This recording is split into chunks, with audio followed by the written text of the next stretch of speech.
Bien, jóvenes, siendo las 12:10, vamos a reiniciar la clase. Nos habíamos quedado en la pregunta número, a ver, veamos, en la pregunta número 10. Bueno, la 9 ya fue resuelta. La 10 trata sobre la productividad agrícola en la costa. Dice, región sumamente árida.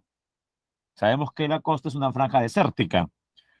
Se ha incrementado con diversas prácticas que no son sostenibles en el tiempo, pues repercuten en la pérdida de la capacidad productiva del suelo.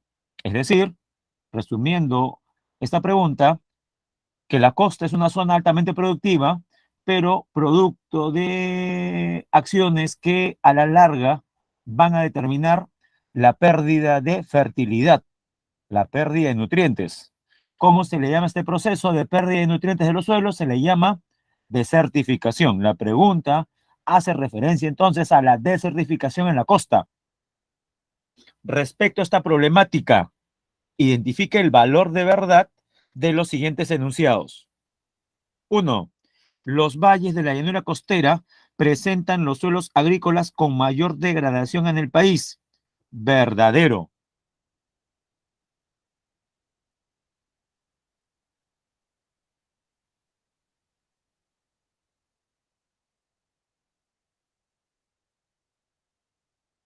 2. El sobreriego es un procedimiento tecnificado que permite recuperar la riqueza de la superficie. Pregunto yo, abusar de, del agua para irrigar ciertos campos de cultivo permiten recuperar la riqueza de la superficie? Todo lo contrario, lo que hacen es degradar el suelo. Cuando usted sobreriega, lo que va a generar a la larga es que sales afloren. Al proceso se le conoce como salinización, que es una causante de la desertificación. La 2 también es falsa. 3.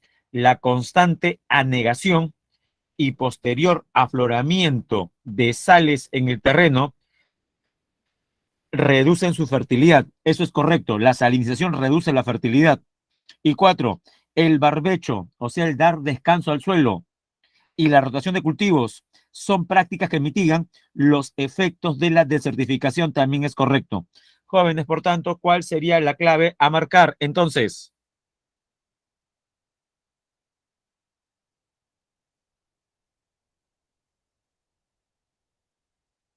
en la pregunta 10, ¿qué marcamos entonces? La A. Todas son correctas menos la segunda. Sigamos.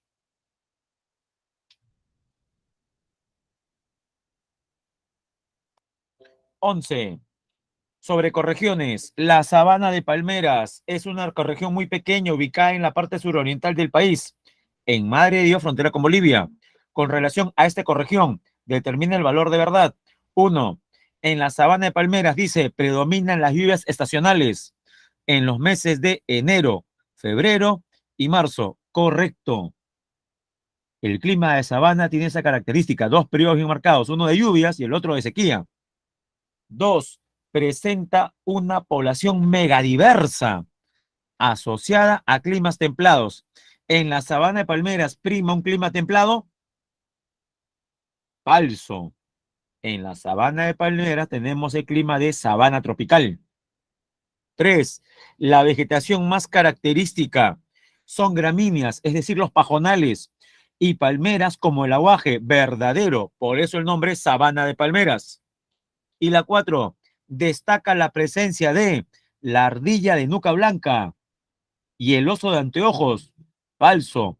El oso de anteojos, si bien es cierto, lo encontramos en varias ecorregiones como la Puna y los Altos Andes, la serranía esteparia, la selva alta, el bosque seco, no es propio del, de la sabana de palmeras. Tampoco la ardilla de nuca blanca que la encontramos en el bosque seco y también en el bosque tropical del Pacífico, en la costa norte. Jóvenes, entonces, ¿cuál sería la clave a marcar? Aquella que diga verdadero, falso. La letra C. 12. El santuario nacional de Tabaconas Nambaye, localizado en Cajamarca, cuenta con un plan de protección de especies de flora y fauna del páramo. A partir del texto, identifique los enunciados correctos respecto a esta unidad de conservación. 1. La entidad encargada de su administración es el SINAMPE, es decir, el Sistema Nacional de Áreas Naturales Protegidas por el Estado. Esta, tenga cuidado, parece verdadera, pero ¿el Sistema Nacional de Áreas Naturales es una entidad encargada? ¿Es un organismo? Falso. El organismo encargado de la administración de este sistema recibe el nombre de CERNAM. La institución se llama Servicio Nacional de Áreas Naturales Protegidas por el Estado, que administra este sistema. ¿Significa entonces, jóvenes, que la 1 es verdadera o falsa? ¿Qué marcamos en la 1? Falso, porque la entidad es el CERNAM.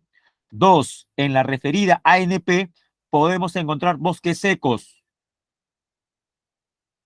Falso. Los bosques secos los encontramos, como indica el nombre, en el bosque seco ecuatorial. 3. El tapir andino, también llamado tapir peludo, tapir enano, el oso de anteojos y el venado colorado son algunas de las especies protegidas en esta área. Verdadero. 4. El área de protección es una zona de carácter intangible. Los santuarios y los parques nacionales son intangibles. Solamente se permite la investigación científica y el ecoturismo. Jóvenes, entonces, ¿qué clave? La clave sería la letra C, 3 y 4. Número 13. Sobre la agricultura, nos mencionan que hay dos formas, extensiva e intensiva. En relación a esta última, o sea, la intensiva, determina el valor de verdad. 1. La mayor superficie agrícola se encuentra en la región andina. Jóvenes, ¿dónde predomina lo intensivo? ¿En la costa o en la sierra? En la costa, no en la sierra. En la sierra también hay casos, hay valles donde se practica este tipo de agricultura, pero no es lo más desarrollado. 2. Algunas de las herramientas más utilizadas por la agricultura intensiva serán la chaquitacya y la raucana que vienen de la época del incanato. No. La agricultura intensiva se caracteriza por ser mecanizada. 3. Esta modalidad usa tierras de secano, aprovechando la humedad del suelo. ¿Verdadero o falso?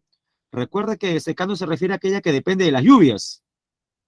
Y la dependencia de lluvias se da más en la sierra. La 3 también es falsa. Y la 4, utiliza insumos químicamente procesados que incrementan su fertilidad.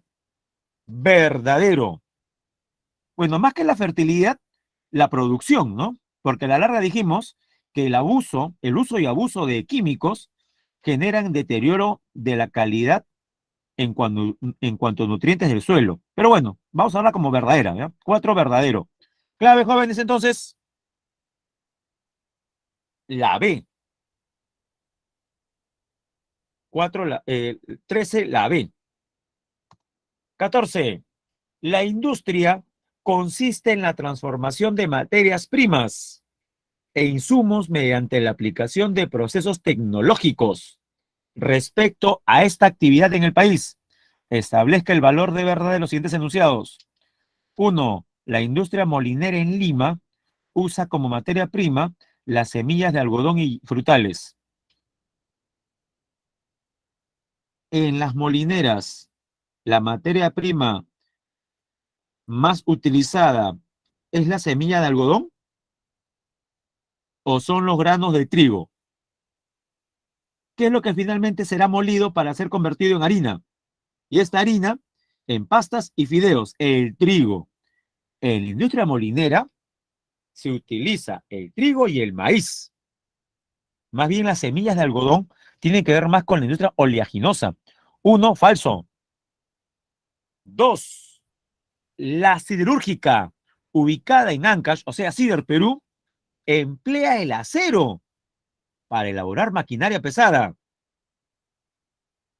Ya, cuidado, eso es falso. Una siderúrgica usa como materia prima el hierro y lo convierte en planchas de acero. Profesor, ¿y cómo se llama la industria que transforma las planchas o varillas de acero en maquinaria? Esa es otra industria derivada de la siderúrgica. Recuerda cuando vimos este tema hace algunas semanas. Tampoco es metalúrgica, cuidado, ¿eh? La metalúrgica refina los metales, se llama correcto, Nayeli, es la metalmecánica. Es más, yo recuerdo en esa clase haberle puesto un montón de ejemplos para que no confunda la siderúrgica con la metalmecánica. Pero joven, no se preocupe, como ha pasado mucho tiempo desde esa clase, es comprensible que existan por ahí algunas dudas. Espero hayan sido disipadas con esta explicación. ¿Puedo, jóvenes, entonces asumir que usted en el futuro ya no se va a volver a equivocar entre lo que es una cirúrgica y lo que es una metalmecánica? Ya, repito, en una siderúrgica, el hierro se convierte en acero. En una metalmecánica, ese acero sirve de insumo para la fabricación de maquinaria. Bien, la OS también es falsa. 3. El mayor desarrollo de la industria textil se concentra en Lima y Callao. Verdadero. Y dígame, en Lima, ¿en qué distrito? Le ayudo. La Victoria. Y en La Victoria, ¿en qué zona? ¿Cómo se llama el emporio textil ubicado en el distrito de La Victoria? Gamarra. 3, verdadero. Correcto, Carmen. Gamarra. 4. La Pampilla y Conchán son refinerías que contribuyen al desarrollo de la petroquímica en el Perú. Correcto, porque transforman el crudo, el petróleo, en gasolina, en diésel, en queroseno y otros derivados más. Jóvenes, esto significa que en la 14, ¿qué clave marcamos? En la 14, ¿qué clave marcamos? La C. Falso, falso, verdadero, verdadero. 15. El censo del 2017 arrojó una serie de resultados estadísticos sobre las características de la población. Con respecto a lo anterior, identifique lo correcto. 1. La población se encuentra en un proceso de envejecimiento gradual, claro está, pero sí, cada vez es mayor la esperanza de vida y año a año aumenta el porcentaje de población mayor de 60 años. No es mayoritaria, pero cada vez tiene mayor puntaje. Verdadero. 2. Las mujeres tienen mayor esperanza de vida que los hombres. Eso sí recuerdan muchas señoritas. ¿Eso es verdadero o falso? Eso es verdadero. ¿Recuerda usted una de las razones? Me imagino que sí. ¿Quiénes fuman y toman más alcohol? ¿Quiénes fuman más tabaco y toman más alcohol? ¿Los hombres o las mujeres? En promedio, los hombres. Por ello que la esperanza de vida también es menor.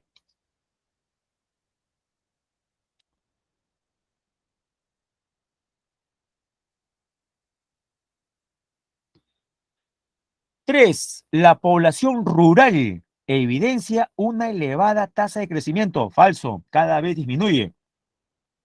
4. La población se concentra mayoritariamente en el área urbana. Verdadero. Cerca del 80% de la población del Perú vive en grandes ciudades o vive en ciudades. Jóvenes, por tanto, en la 15 la clave sería la letra A. 1, 2 y 4. Todas son verdaderas menos la tercera. 16. Ya. Sea cuidadoso. La imagen, la foto, es una manifestación tangible del fenómeno fronterizo. Es decir, se refiere al espacio fronterizo más pequeño. Por ende, jóvenes, así es, Carmen. La imagen corresponde al área de frontera, que es parte de la zona de frontera, que es la ciudad, que es la provincia. Y la zona de frontera pertenece al espacio más grande de todos, la región de frontera. Esos son los tamaños. Área de frontera, zona de frontera, región fronteriza. Pero, repito, la pregunta tiene que ver con el área de frontera. Veamos entonces. 1. El espacio en cuestión, dice, sirve de soporte al área. Falso. La foto ya corresponde al área. La única forma para que la primera sea verdadera es que la imagen hubiera sido referida a la zona de frontera. Y ahí sí, ¿no? La zona de frontera sirve de soporte al área de frontera. Pero no, la foto es sobre el área. Por eso es falso. Jóvenes, ¿se ha entendido por qué la primera es falsa?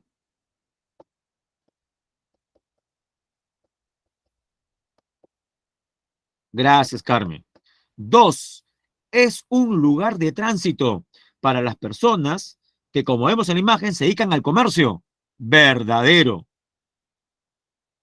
Tres, aquí se localizan los puestos de vigilancia y la oficina de migraciones. Verdadero. Y cuatro, desde este lugar, el área de frontera, se gestiona la integración fronteriza con Bolivia. Eso se da a nivel de los gobiernos regionales. La cuatro es falsa.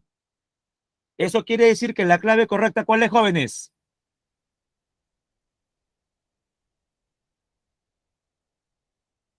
Aquella que contenga los enunciados 2 y 3. Si solamente son correctos 2 y 3, ¿qué clave marcamos? La A. 17. Relacione los sectores de Asia. Primero, Asia Norte, Asia Septentrional, o sea, Rusia, con la D. Posee grandes extensiones de bosques de coníferas, o sea, de taiga, de pinos. Dos, Suroccidente, Medio Oriente, con la C. Comprende países con grandes reservas de hidrocarburos, petróleo especialmente. Tres, Meridional, la parte sur, donde está la India, donde está Nepal. Se ubican los picos más altos del mundo, el Everest en Nepal y el K2 en la frontera con la India. Verdadero. Y la 4, Oriental, registran un IDH muy alto. Países como Corea del Sur y Japón. En la 17, la clave a marcar es la letra B, 1D, 2C, 3A y 4B. Y la última, sobre el continente europeo, establezca el valor de verdad de los siguientes enunciados. Uno, los montes Urales se ubican en la parte oriental y separan Europa de Asia. Estimados, esto lo vimos hace solamente una semana. El primer enunciado, ¿es verdadero o falso? ¿Los montes Urales separan Europa de Asia? Verdadero, verdadero. Dos, Alemania y Reino Unido atraen un mayor número de inmigrantes conjuntamente con Francia. Verdadero. Son los más desarrollados, son importantes focos de atracción. Tres, el río Danubio es el principal eje de comunicación entre las regiones central, donde está Alemania, porque el río Danubio nace en Alemania, y Europa Este, Europa Oriental. Verdadero, es el río más internacional, recorre 10 estados europeos. Y cuatro, los países que se ubican en Europa Oriental tienen un IDH muy alto. Ucrania, Rusia, ¿tienen IDH muy alto?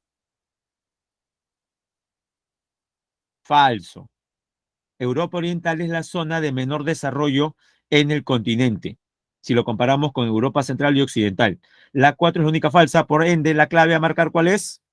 Aquella que contenga como respuesta verdadero, verdadero, verdadero, falso. La A. 18, la A. Si no logró copiar las claves, ahí están, jóvenes, para el pantallazo respectivo. Ahora sí, voy a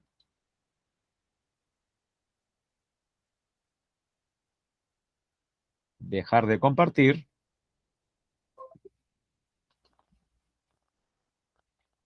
y presentaremos el repaso de educación cívica.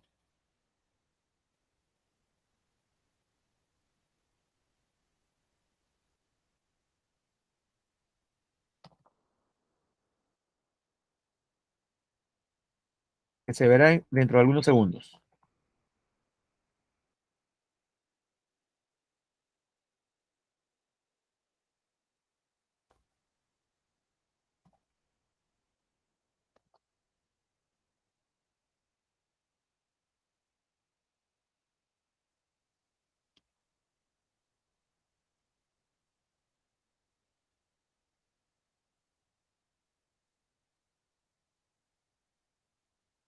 Bien.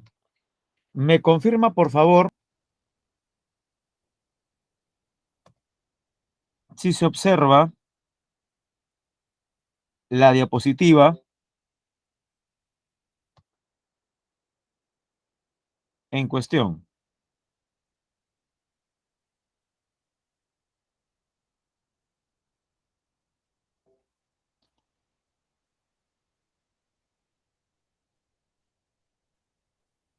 Ya, ahora sí. Bien, jóvenes, sí. Repaso de educación cívica, semana 19. Pregunta 1. Un candidato a la presidencia de la República durante su campaña política precisó que en un eventual gobierno trabajaría para la población en general, a fin de que puedan alcanzar una vida digna. Jóvenes,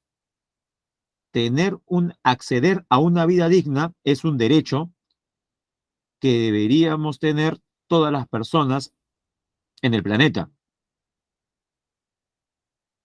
Para cumplir este propósito, el candidato promete más puestos de trabajo, o sea, que se cumple el derecho al trabajo, el acceso a la salud y educación de calidad, que también son otros derechos. Con lo descrito, la característica de los derechos humanos que se hace referencia, ¿cuál sería? La letra C. Muy bien, Ángel, muy bien. Muy bien, Carmen, correcto. La interdependencia, o sea, la interrelación entre los derechos. No se dan en compartimentos estancos por su propia cuenta. Existe estrecha relación entre uno y otro. Si el derecho de acceso a la salud va de la mano con la educación de calidad, el derecho a tener un trabajo y a la vida digna. 2.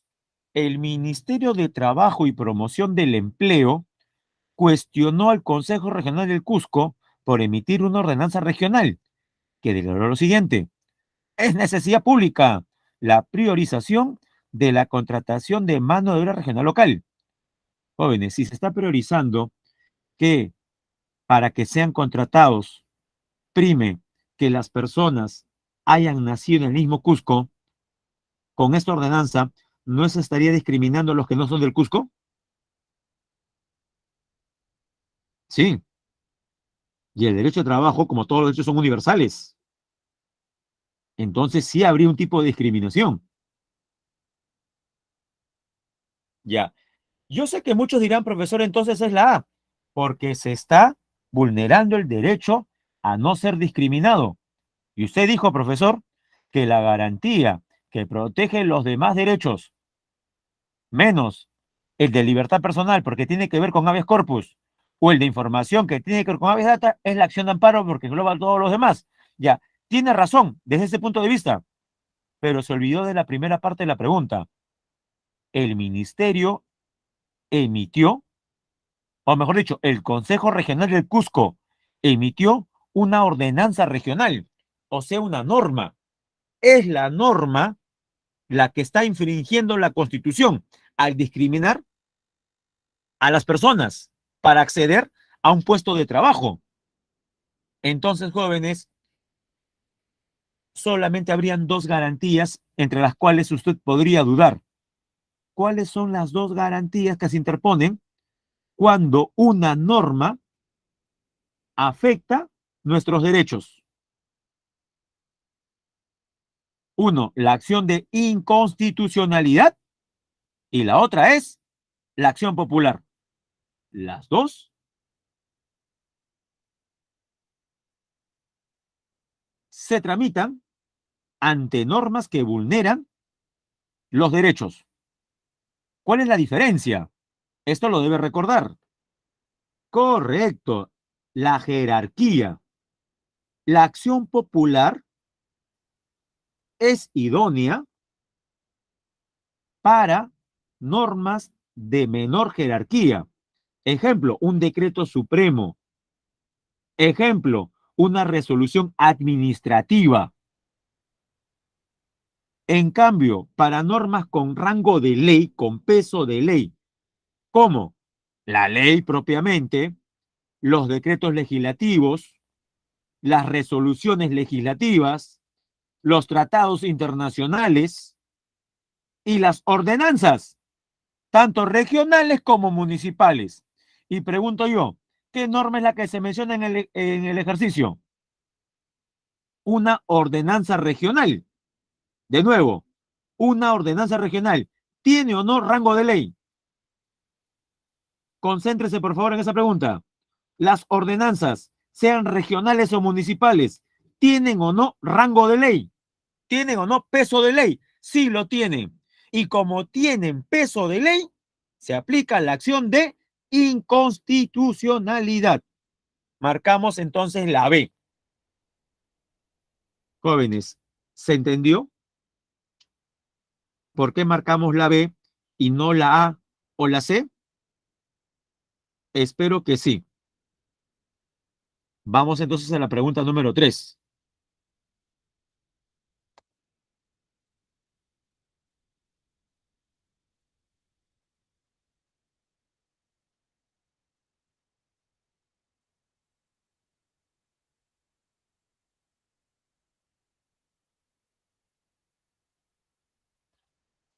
Bien, pregunta número 3.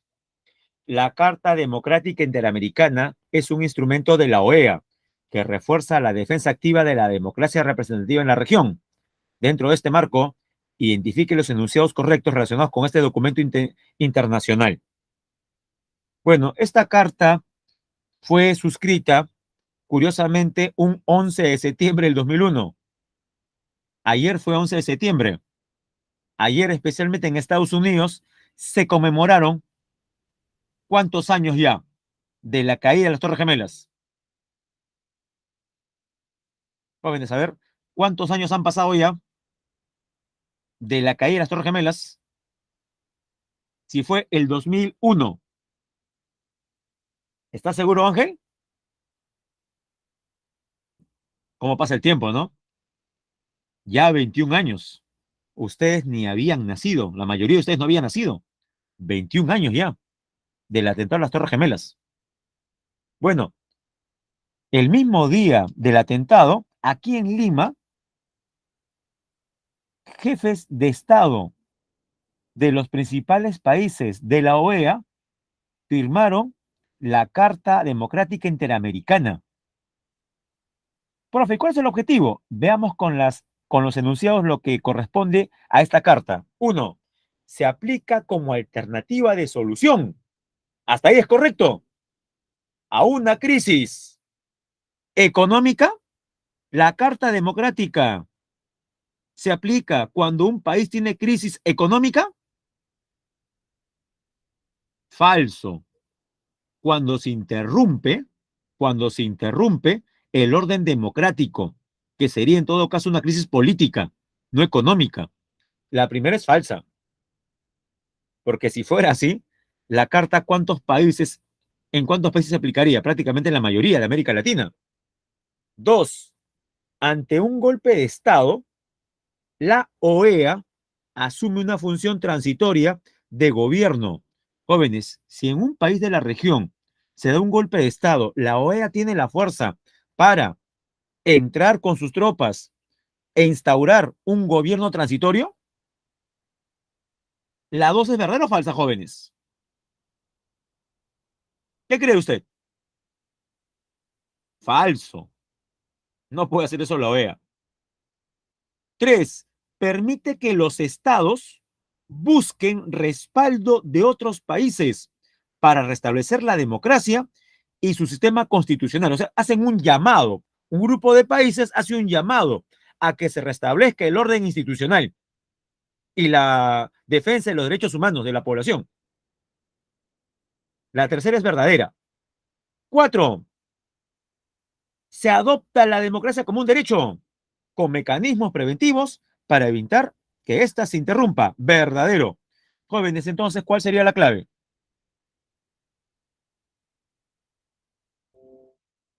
La letra A. 3 y 4. 4. El voto es el acto por el cual un ciudadano expresa su preferencia por un candidato o selección de candidatos durante un proceso electoral.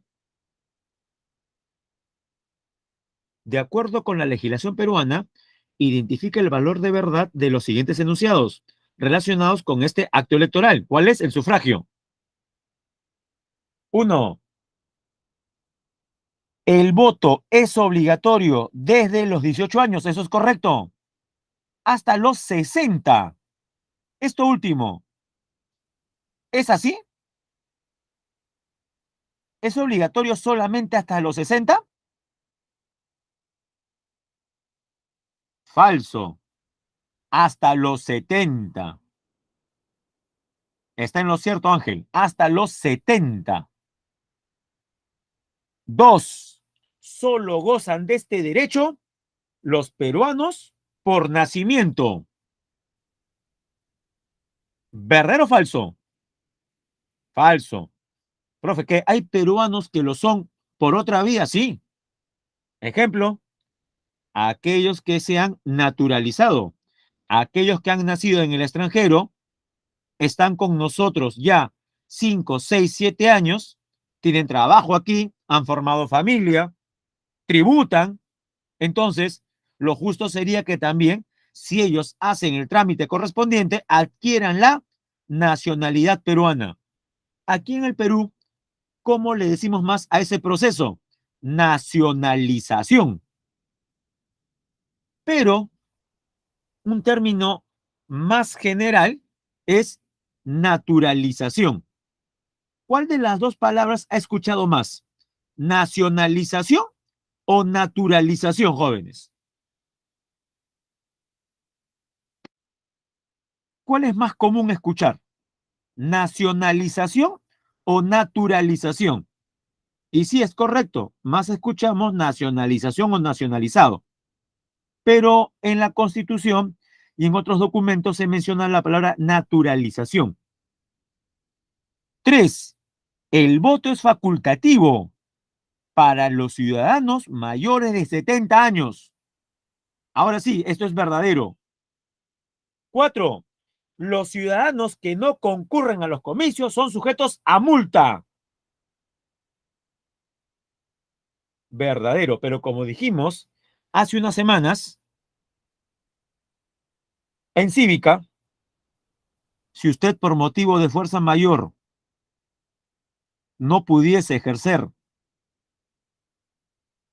su derecho al voto, presentando documentación que acredite que usted ese día sufrió un accidente o fue víctima de un robo, podría ser dispensado por la omisión del voto y por ende ya no pagar la multa. Sí se puede. Díganme, correcto, Carmen. ¿Ante qué ente electoral se hace el trámite?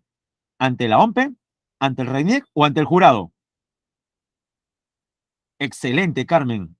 Ante el Jurado Nacional de Elecciones se hace el trámite correspondiente. Jóvenes, en la 4, entonces, ¿cuál es la clave?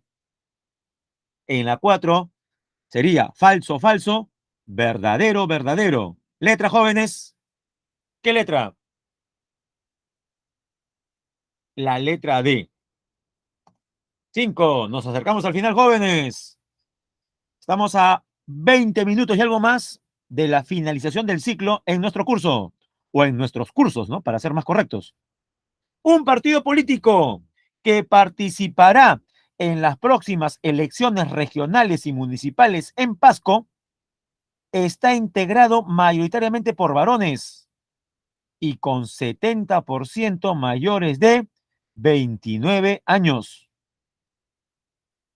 Esta agrupación política será observada por el Jurado Nacional de Elecciones por no cumplir con ¿qué?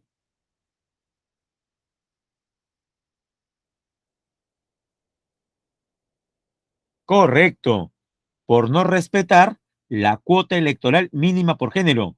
Y esta cuota, ¿qué nos dice? Que la proporción entre hombres y mujeres debe ser 50-50. Y es más, en forma alternada. Hombre, mujer, hombre, mujer, hombre, mujer.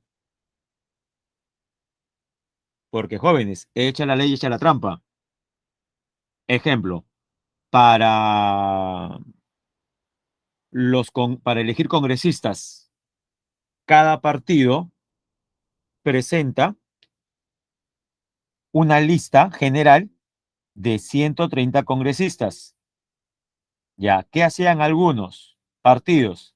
Allá, como hay que respetar la cuota de género, los primeros puestos eran hombres y los últimos números, mujeres. Y todos sabemos que los que tienen números menores, el 1, el 2, el 3, correcto, tienen mayores posibilidades de salir elegidos. Por eso tiene que ser no solamente paritario, sino también alternado. Si el número uno en Congreso, si el número uno se le da a un hombre, dos tiene que ser mujer, tres varón, cuatro mujer, y así en forma sucesiva. En la 5 la C. 6. En una entidad estatal se formó una comisión que convocó a una licitación pública para adquirir los equipos de protección personal, EPP, contra el COVID-19. Una investigación periodística puso al descubierto que la empresa ganadora propuso precios superiores a los del mercado. Por ende, no debió haber ganado.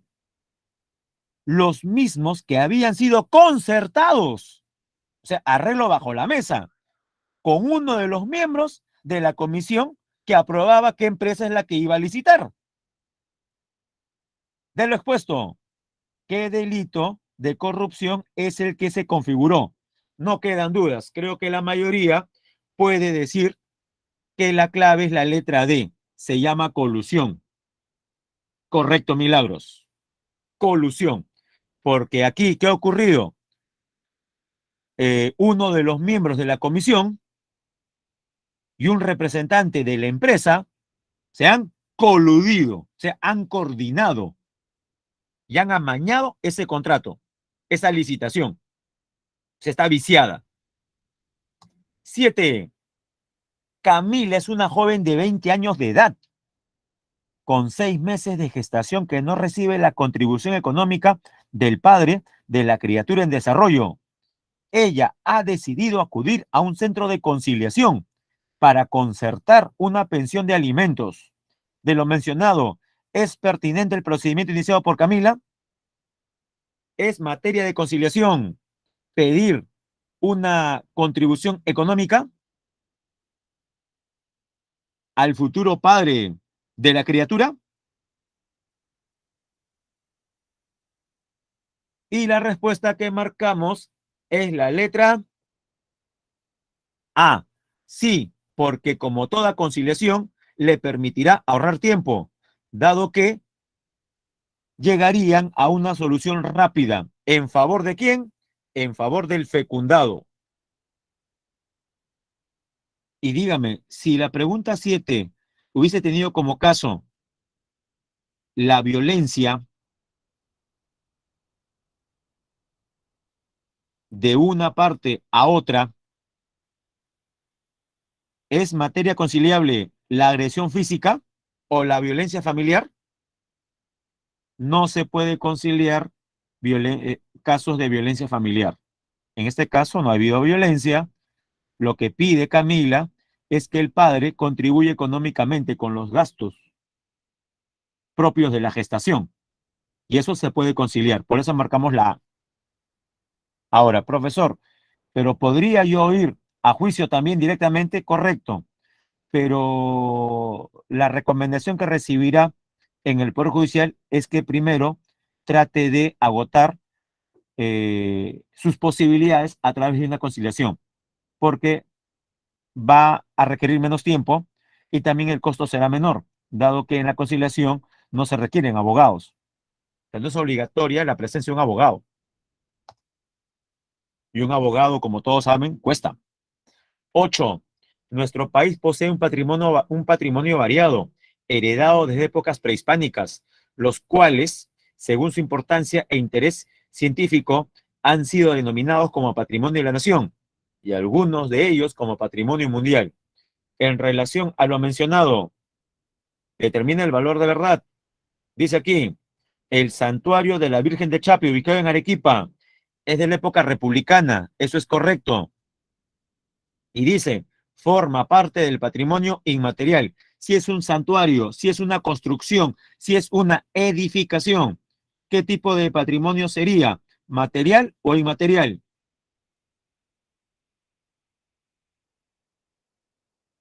Sería un ejemplo de patrimonio material. Y encima, ¿material qué? ¿Mueble o inmueble? Inmueble. Y también es falsa porque la pregunta hace referencia a épocas prehispánicas y este santuario corresponde a la época republicana. O sea, por todos lados este enunciado es falso. Dos, la técnica del tejido del Ichu para la renovación del puente ubicado en Cusco llamado que es Huachaca es un legado inmaterial. ¿Verdadero o falso? Verdadero, porque se refiere a la técnica que es transmitida de generación en generación. Tres, el santuario histórico de Machu Picchu es categorizado como patrimonio mundial mixto. Verdadero. ¿Por qué mixto? Porque tiene elementos de patrimonio cultural, pero también de natural. La UNESCO sí lo categoriza como patrimonio mundial mixto a nuestro santuario de Machu Picchu. Cuatro, el Parque Nacional del Manu posee un valor excepcional, natural. Hasta ahí es correcto. Y solo tiene reconocimiento nacional. ¿Verdadero o falso? Falso, porque la UNESCO también determina que la parte del Parque Nacional y sus alrededores corresponden a la Reserva de Biosfera del Manu. Entonces también tiene reconocimiento internacional. Por eso es que la 4 es falsa. Eso significa, jóvenes, que en la pregunta 8, ¿qué clave marcamos? En la 8 marcamos la D. Falso, verdadero, verdadero, falso. Vamos por la 9. De este tema hemos hablado bastante en clase.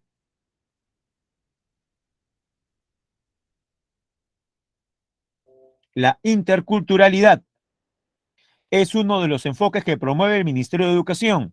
No obstante, en las últimas elecciones generales se evidenció a través de expresiones verbales y no verbales que existe mucha debilidad en reconocer y aceptar que vivimos en un país donde coexisten diversas culturas.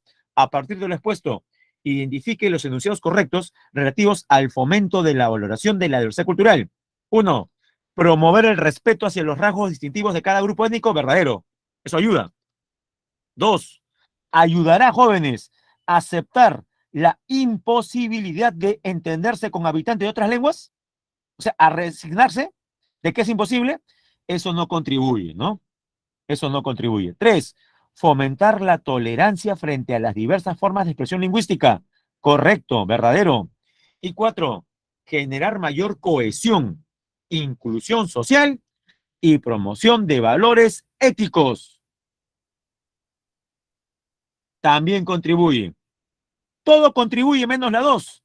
Si todo contribuye menos la 2, ¿qué clave marcamos? La B. 1, 3 y 4. Jóvenes, llegamos a la última parte. Las 9 últimas preguntas de cívica. 10. Una universidad, en el marco de sus actividades para la celebración del Bicentenario de la Independencia, transmitirá en su plataforma digital de manera abierta temas relacionados con la historia, el folclore y la literatura nacional, para resaltar la peruanidad.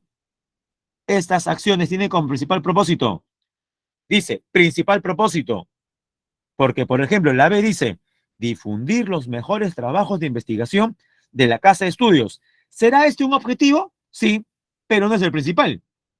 D, impulsar el empleo de las nuevas tecnologías de la información. También será un propósito, pero ¿será el más importante? En todo caso, sería secundario. ¿Cuál sería el principal propósito? La clave C, promover la construcción de la identidad nacional en la comunidad, no solamente universitaria.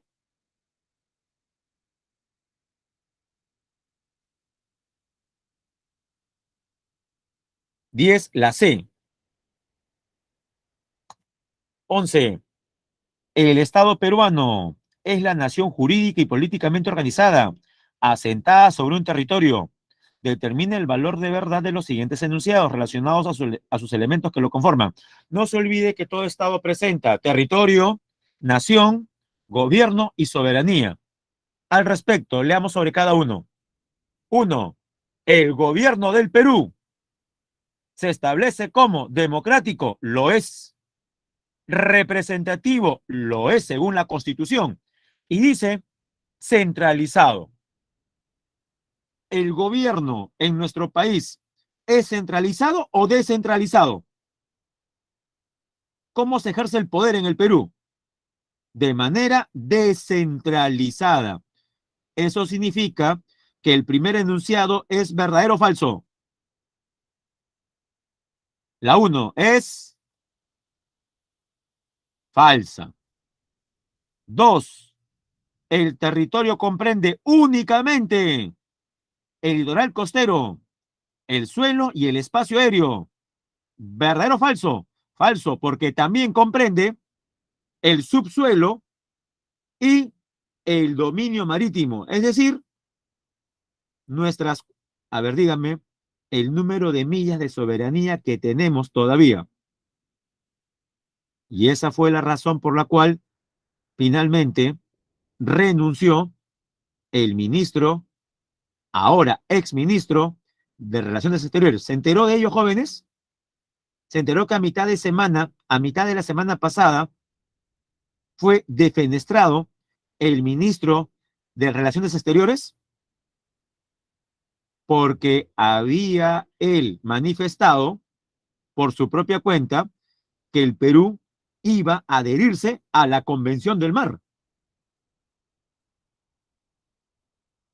¿Le conviene al Perú suscribirse a ese documento?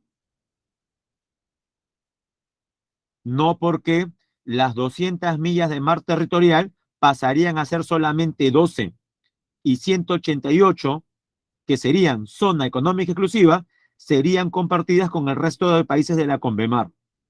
Bueno, una de las pocas cosas buenas que ha hecho el gobierno de Castillo es justamente no haberse adherido a la Convención del Mar, a pesar de la insistencia del exministro.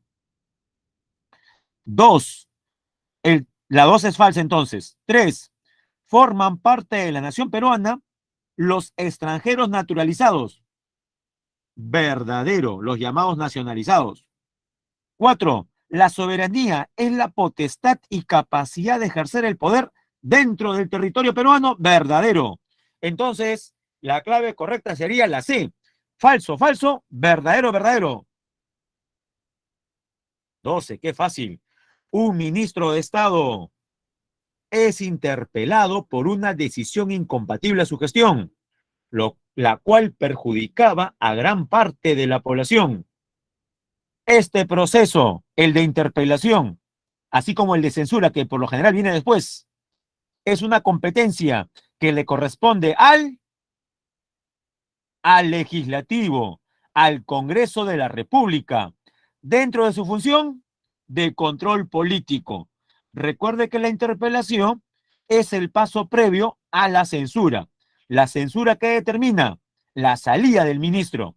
La interpelación se refiere al interrogatorio al cual será sometido por los congresistas.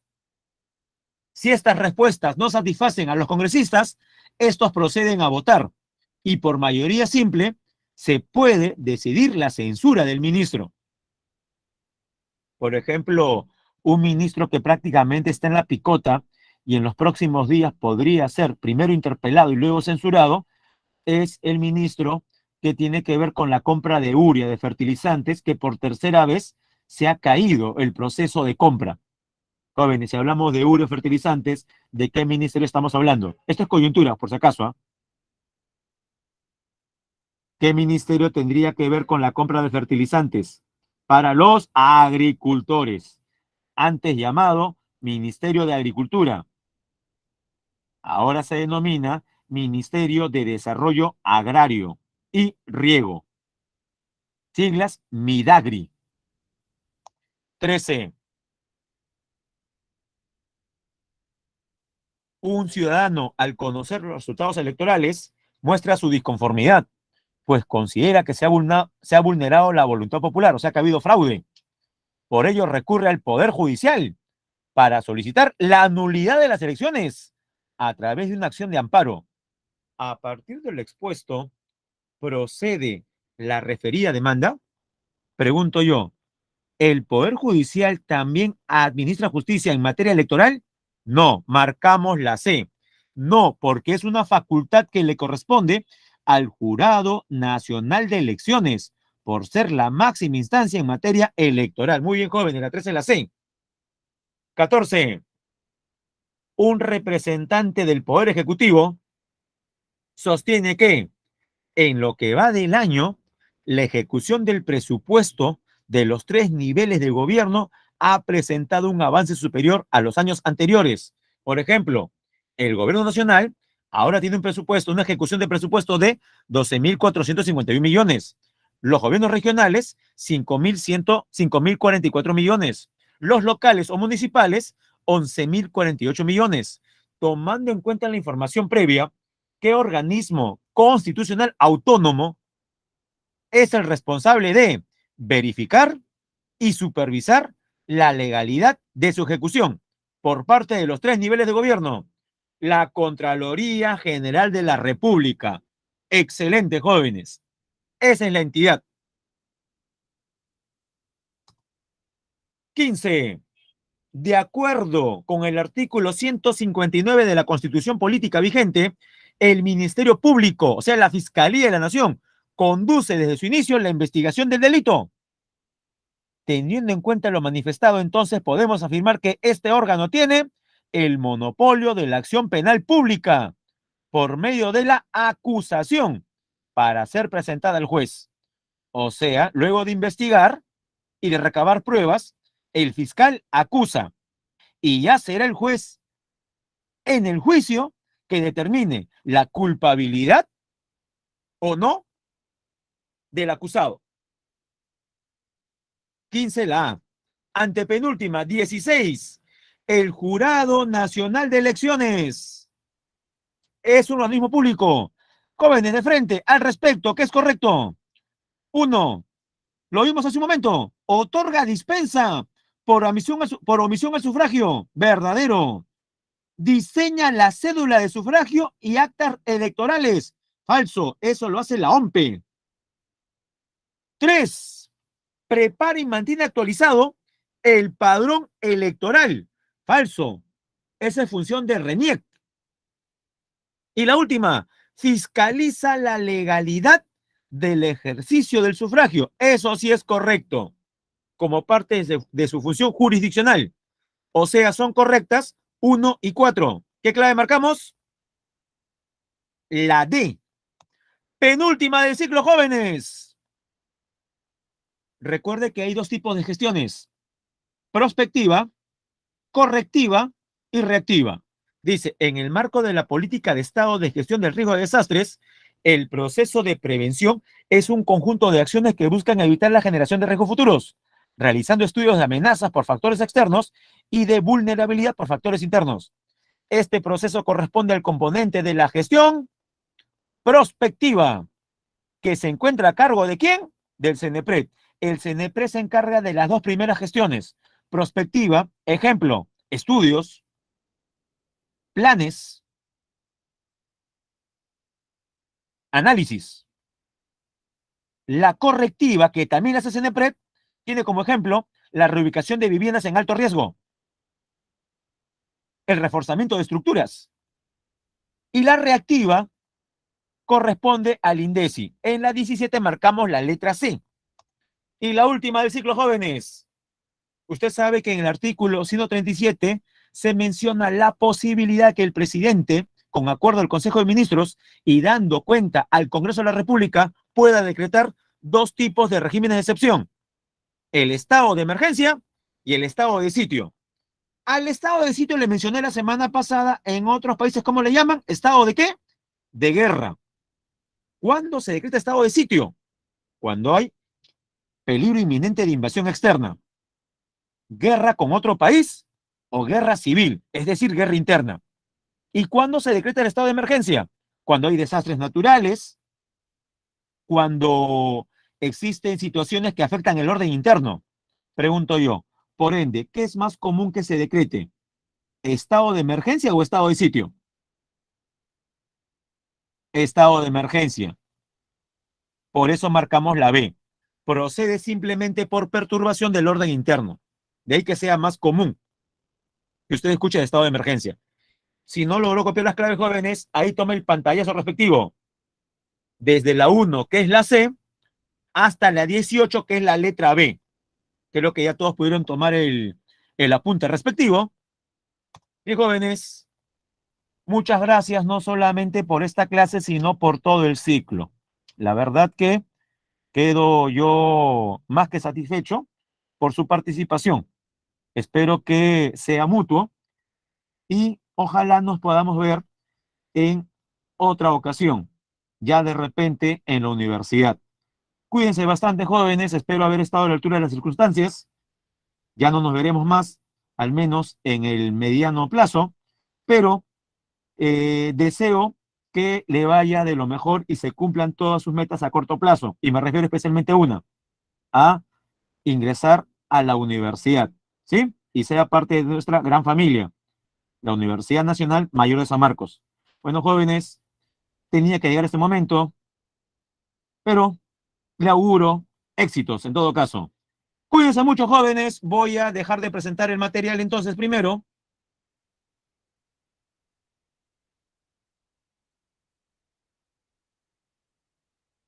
Nos vemos, jóvenes, en alguna otra ocasión. Cuídense mucho. Chao.